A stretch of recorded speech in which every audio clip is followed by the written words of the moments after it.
So taking some time today around packing the house up and getting ready for our move, just to make some pre-made meals to take on the road.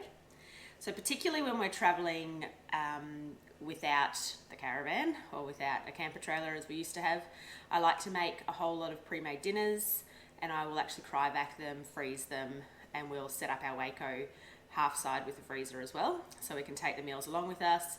Easy to just heat up on the induction cooker that we've got in the back of the 200 series, and we don't have to then carry as much fresh ingredients or meats and things with us if everything's already ready to go. So this is just a chicken curry that I made a little bit earlier today, and I'm going to show you how I just cryovac that with our cryovac machine. So ours is just from it's from Aldi. So we just use this one. It seems to have worked for us. We've done a few trips. The last trip we went on, which was our Carragini trip, I did about 22 meals and cryovac'd them and took them in the freezer, and we didn't have any troubles with any of them.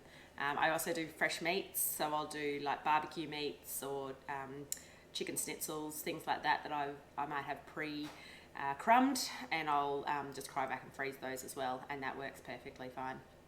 All right, so I'll take this over to the cryovacer and I'll show you just how it works. I think they're pretty much all the same, quite basic, and you just have to cut your own bags and things with this one we've got here. Alrighty, so this is our little cryovac machine. It wasn't overly expensive. You can buy refill rolls for it, which we've got a few extra refill rolls that we use as well, but I think this is still the original roll. No, this is the second roll that I've put in it, and it's done, like I said, it did 21 meals last time and some fresh meats and stuff as well. So the rolls come just like this, and they'll sit just into the cryovac machine. You need to roll it out, and you can cut that basically to whatever size bag you want. So if you're using a smaller piece of meat, you can cut it to suit. For my pre-made meals, curries, things like that, I tend to do a fairly decent sized bag. I guess it's probably around the size of a large snaplock bag, and the cutter will just cut off the piece that you need to use. Obviously both ends now are open, so it's like a little tunnel of plastic, so you have to seal one end to be able to fill the bag. So really basic, it just sits here across the heating element. Pop this down, make sure it's clicked into place properly, and you hear that click down, and then you just press manual seal, and that'll just seal that off. Sometimes I will actually press that twice just to make sure that it's heated really well and that you get a really good seal, and I basically always press the manual seal after I do a vacuum seal when I've got the food in there, because sometimes it can be a little bit damp underneath when you've got especially curries and stuff like that. So by just doing a second manual seal, I just find that just for my own peace of mind, just will give it a bit extra strength. So you can see there now that that's sealed off. So if you want to put stuff in, the bag actually has a bottom.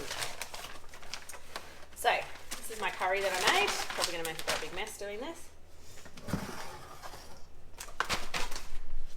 You can just literally scoop that up, pop it into the bag.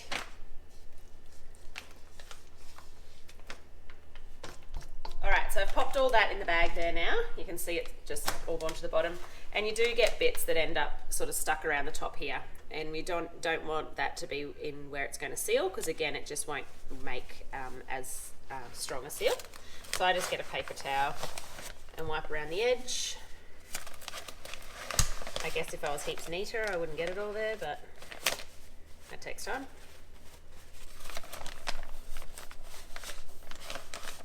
So just get off with all the sort of big clumpy bits as much as you can.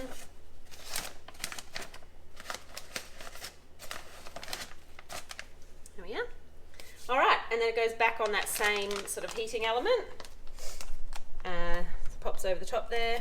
You can see there where you're going to seal, so if there's anything in the way of the seal, you can get rid of that now. Pop it down. Make sure you hear that click. Just kind of press it out to the size that you want it to be. So I like to make mine fairly flat so they can all slide into the Waco that we've got.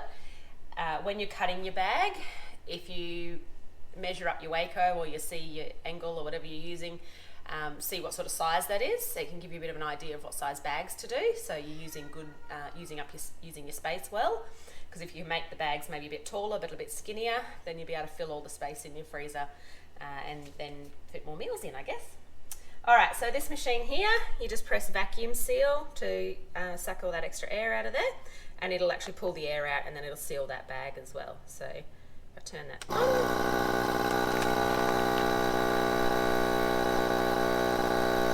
So quiet. Now they tell it's working. So it's sucking out all that extra air. It won't be sucked down like a piece of meat because it's quite moist. But you do obviously get those extra air bubbles out of there, so when that freezes, you're not just freezing great big bubbles of air, so you're making better use of the space where you're going to store this. So that's sealed that off now using the vacuum and seal mode, but I generally will just press that manual seal mode again just to give it one more sort of heat across that sealing section. Takes a couple of minutes and it's done. Alright, so that's all done. Open up our machine again and you can see there where it's sealed across. When I lay it down in the freezer, I'll just lay it out nice and flat like that, and I tend to store, if I'm doing a few meals to go on the same trip, I'll store them on top of each other, so when they go in we put them up long ways in our Waco, they actually kind of fit together like a little jigsaw, so they're kind of squished right in there. Does make it a little bit hard when you're getting out your first couple of meals because you kind of got to, you know, really heave them out, but that's small compromise to fit more in. Alright, cool. So I'm just going to do some more meals and get some more stuff prepared, ready for our trip. And then the last thing I do before I freeze it is I just write across one of the flaps at the top what it is that's in this bag. So when I stack them in the freezer, I can just look at the little label across the top and see what it is that we're having for dinner that night. So this one here, just write our meal.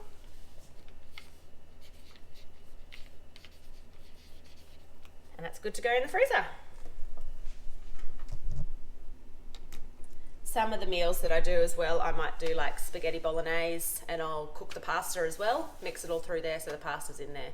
So literally, with our one induction cooktop that we've got, I can just put everything in one pot, heat it through, and it's good to go. There's no trying to do extra elements to the meal, so I don't need any extra cook surfaces or anything like that. So that makes it even easier. This one here I'll just do a bit of rice with, probably just those 2-minute rices that you do, that you can do in the microwave usually. I'll just do the bag, either chuck it in a pot of boiling water and it'll just cook or heat it through, or I just throw it in when this is heating up and we'll just mix it through like a little bit of a, I don't know, curry pot. But yeah, that's what we'll do.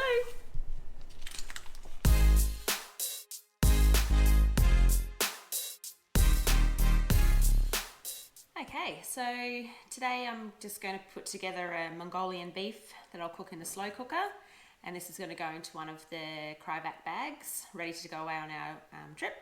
So this is a recipe I use all the time, particularly when we're traveling. It's easy for me to make here at home beforehand. It freezes well, reheats well, and everyone seems to love it. So it's just I think I just got it off Facebook. It's a really simple recipe. I don't really even follow it. I just kind of have the main ingredients and then just make it to our liking. So it says to use chuck beef, but I generally prefer something with a little bit less fat in it. These Heart Smart meats do actually cook quite well in the slow cooker, so I just use those.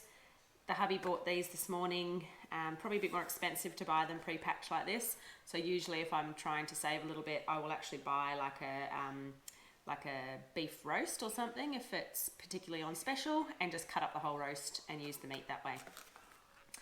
So first of all, what we need to do is we just need to get the beef coated in some corn flour and let that kind of sit and marinate in that for about 10 minutes or so.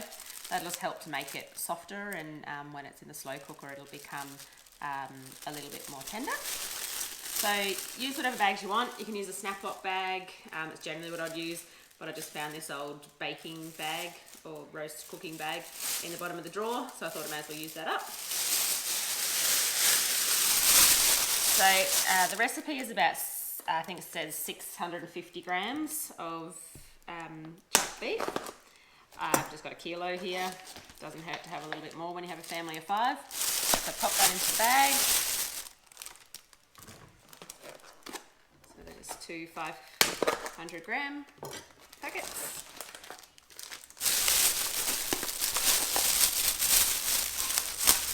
Straight into the bag. And in with that, you just put 1/4 of a cup of corn flour.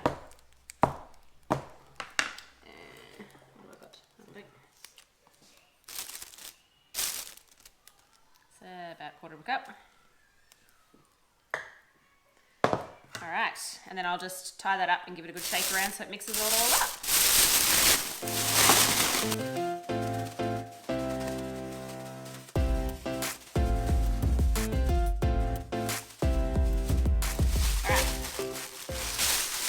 So that's coated the beef pieces. I'll just put that aside whilst I chop up the rest of the ingredients. This recipe doesn't actually have any broccoli in it or any greens or vegetables or anything like that. So what I do is I just cut up my broccoli quite into sort of smallish florets, and towards the end of the slow cook, I will pop that in for probably about the last half an hour or so, and that'll just soften that broccoli, and it's quite nice when you cook it up and serve it. And I'll just serve it with something like rice, so you've got some vegetables in there as well with your protein. So I've cut some of these bigger pieces off, and I'll cut them up a little bit smaller. So you do, like I said, you do want them to be quite small.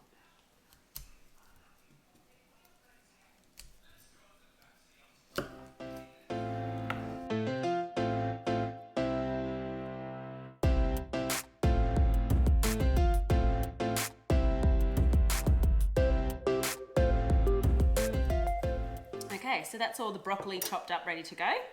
The other thing that I need to chop up is some onion. So this just goes in with the cook as well.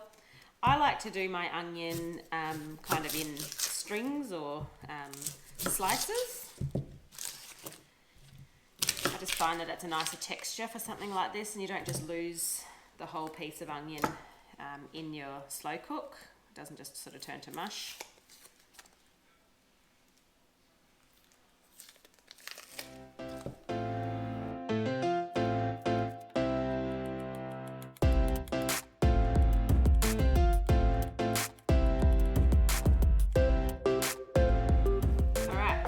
Sliced up. I will also slice up a little bit later just some shallots, just to go also right at the end when I put the broccoli in.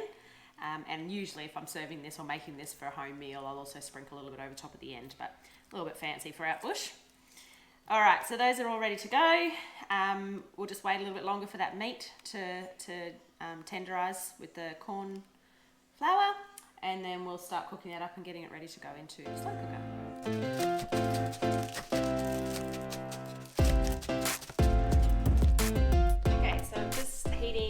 A couple of teaspoons of olive oil in here. So we're just going to brown off the meat a little bit before we pop it into the slow cooker. So we've got our beef here that we have already coated in the corn flour. Pop that in the pan.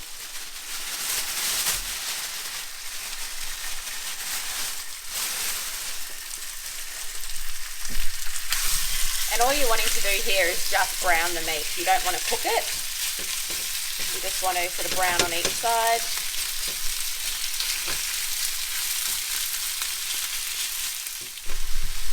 Alright, so that's browned off enough now, so you just want to kind of, brown each side a little bit, but don't want it cooked, so that looks perfect. So this is going to go straight into the slow cooker now.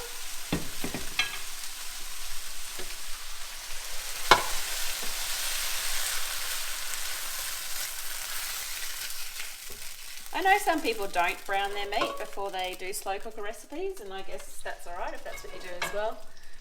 This is just how I do this particular recipe. Alright, so into that I'm going to add my onion that I chopped up before. And it says a tablespoon of minced garlic, and I go probably closer to 2. We like garlic in our household. And just mix that through a little bit.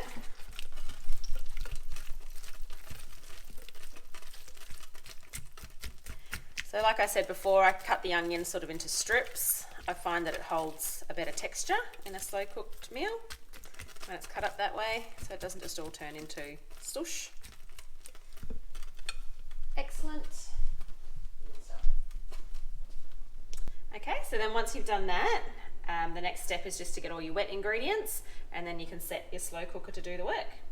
So wet ingredients is just 1/4 cup of water, 1/4 cup of soy sauce, and because I use a little bit of extra everything, I generally just go another little bit as well, never goes astray. 1/4 cup of hoisin,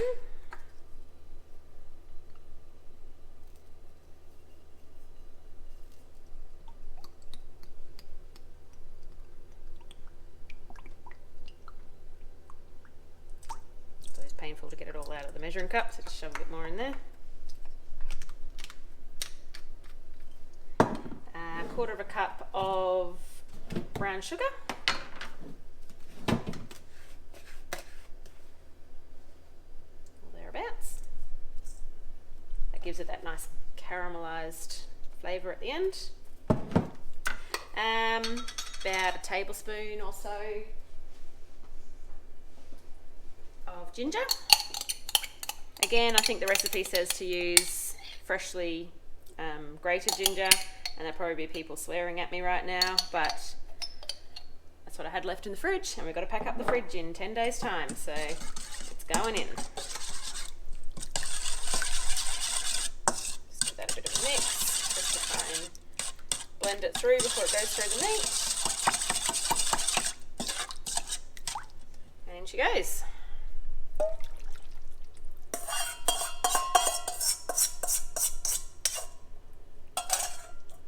Alright, so just give that a bit of a mix through.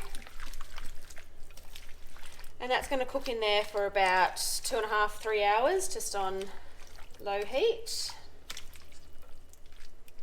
Okay, so I've got a few more things on the go over here, but our Mongolian beef's ready for the broccoli to go in. I just wanted to correct, I actually cook it for 3.5–4 hours, not 2.5–3. And I did put a little bit of sesame oil in as well when I put the wet ingredients in. So about 2 tablespoons of sesame oil. Alright, so you can see there, it's looking pretty good. It's all nice and steamy and juicy, and the meat's really tender. You can like break it just with this rubber spoon here.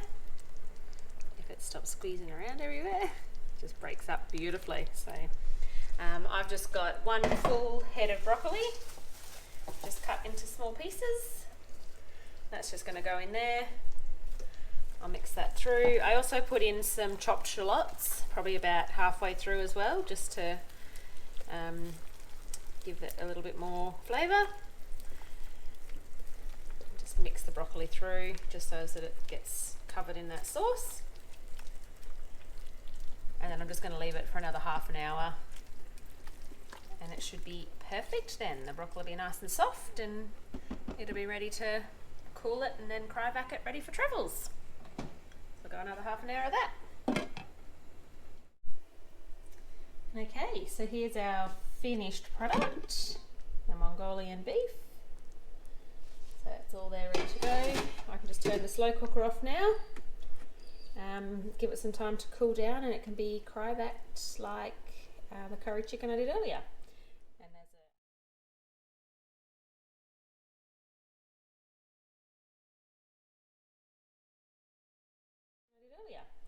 And there's a just in the meantime, I also whipped up a little creamy chicken pasta with sun-dried tomatoes, so it'll be tasty as well. So yeah, so people have sort of asked what it is that I do to meal prep when we're doing trips. So that's one of the main things, is to make sure that you're getting all your main meals kind of sorted. It makes it much easier at the end of the day. especially if you've been tripping around gorges or doing really active stuff. You've got it there, it's ready to go, just got to heat it up. Kids, you can get them fed into bed, enjoy some quiet time. So that's the main thing. Things like lunches, breakfasts, we don't seem to do as much preparing for. We just keep it pretty basic. Mainly we'll just do toast, cereal most days, and then we have the odd bacon and egg cook up or pancakes or something like that for a treat. So I just kind of keep that all going. I take a lot of long-lasting things for lunches as well, so things like wraps rather than bread. I do take some fresh meat, ham, chicken, things like that, but once that runs out, we've always got just spreads and things to have on lunches, and things like Cruskets and rice crackers are really great for lunches as well. So if you're at somewhere where it's really expensive to buy your perishables, then you can always resort down to just using those sorts of dry products that you've taken along with you as well to get you through to the next major town where you can stock up. So that's the main thing when it comes to food.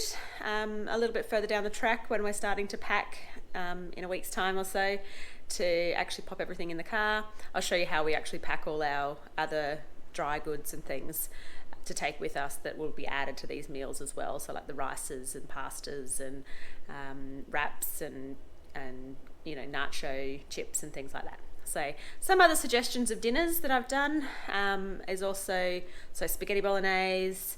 I'll do a slow cooked pork, and I'll shred that and do like pulled pork burgers or wraps or something like that one night. Do take a lot of just barbecue meats, so we just do barbecue with vegetables or salad. And I've just crumbed some chicken earlier today as well, and I put a bit of a spicy seasoning on it for Mark and I in the crumb, and just some crumb chicken for the kids. We can do schnitzels with salad or something like that. So I will run through a bit of a list of the things that I've made at the very end before we go when we're packing up the car. But in the meantime, that's just a bit of an idea of how we do our food. So I hope that's been helpful and you enjoyed the video. Thanks.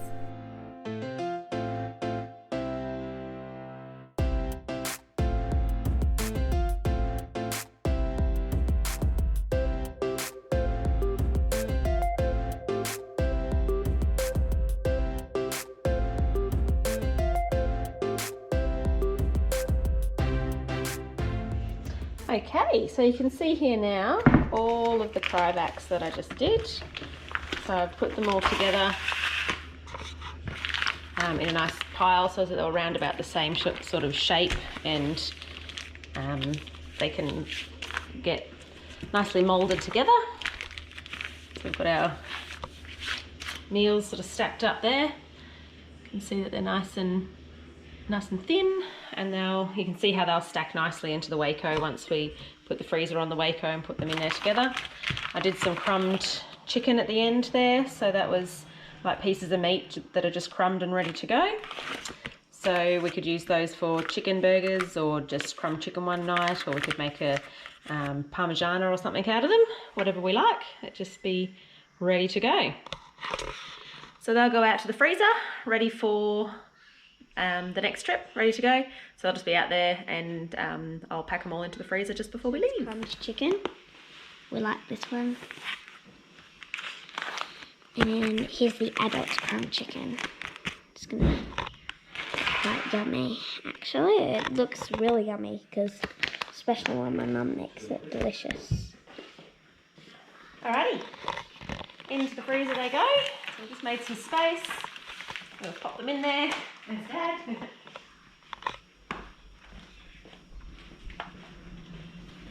So if you have a look in there, Esther, you can see where I've already got some piled up ready to go. Yep, there are some right there. Add these in. So how long did it take you to make them? That was about a couple hours today, I guess. Some of it's in the slow cooker. It's always easier when it's in the slow cooker. Yeah, it's easy. Set and forget. We've got 1, 2, 3, 4, 5, 6, 7, 8 like pot meals there already, and then there's 1, 2, 3, 4, 5, 6 lots of crumb chicken there. So that's Mark's and mine and the kids. So there's 3 serves there. So we've got 11 meals already ready to go. Well, that's very good. Makes it a bit easier. Yeah.